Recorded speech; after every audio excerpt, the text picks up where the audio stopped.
Well, in just under an hour, we're going to be getting started with CBC Asks, which is a town hall surrounding on the question, is reconciliation possible? I'm standing here with Dr. Marie Wilson, who is a panelist on tonight's conversation. Thank you so much for joining me today. Very glad to be here. Tell me a little bit about how you feel those 94 calls to action have gone so far. What are some of the successes?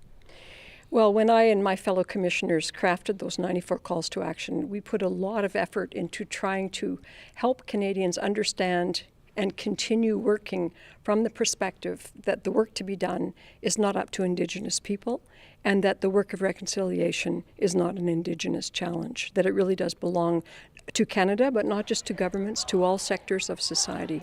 And so I hope that tonight what we'll be able to talk about, of course I'm sure there will be naming of issues and challenges that are right before us, that are hot ticket buttons even, of where we feel frustrated that progress is not adequate or perhaps not even perceived to be happening at all.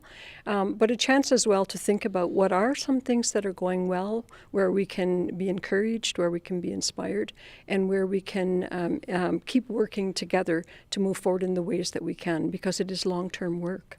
You mentioned challenges. What are some of the challenges that you see with what's happened so far with TRC? Well, one of the things in terms of some of the core calls to action that we had directed at the government, I think we all feel have been slow to come about. For example, the creation of the National Council for Reconciliation, which will be an oversight body paying attention to whether the other calls to action are being implemented and whether we're making any progress on filling and closing the gaps in some of the societal markers that represent a great divide right now in our country between Indigenous and non-Indigenous peoples. That council has been very slow in getting up and running, but there is work underway now. So impatience, because you want things to happen right away.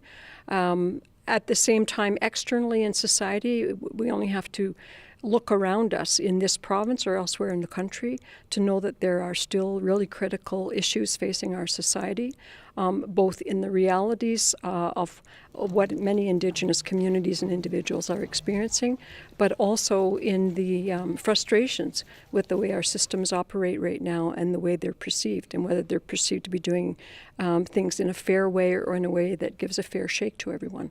So there's a lot of frustration there, but in as much as we're still talking about these things, I'm always encouraged because we can zero in on the work that needs to be done. Not everyone can do everything, but everyone can do something. And so the more we talk about it, the more people will find their place in it, and we can continue to go forward.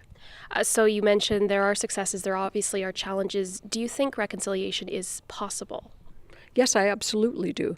I should just say that reconciliation, for some, it's kind of a dirty word because they feel like, how can you reconcile one? There may not have been perceived conciliation in the first place. But we honored their survivors, you know. We got our mandate as commissioners with the Truth and Reconciliation Commission from this massive, unprecedented court case that they fought for and won. And the Truth and Reconciliation Commission was the name of the project that we were put in charge of, the mandate we were given. And so we've tried to breathe life into those words in the spirit in which they were written down for us. And one of the things it says very plainly is that reconciliation is not a thing. It's not a definition. It's ongoing work. It's an ongoing process. And it's many things, and it involves all of us. And so if we keep reminding ourselves of those basic underpinnings, I think the question is really what's next and how can we do what we're doing better and how can we do new things that we've never even dreamt of doing before. Thank you so much for taking the time today. Great. Thanks. Look forward to this evening. Look forward to meeting everyone.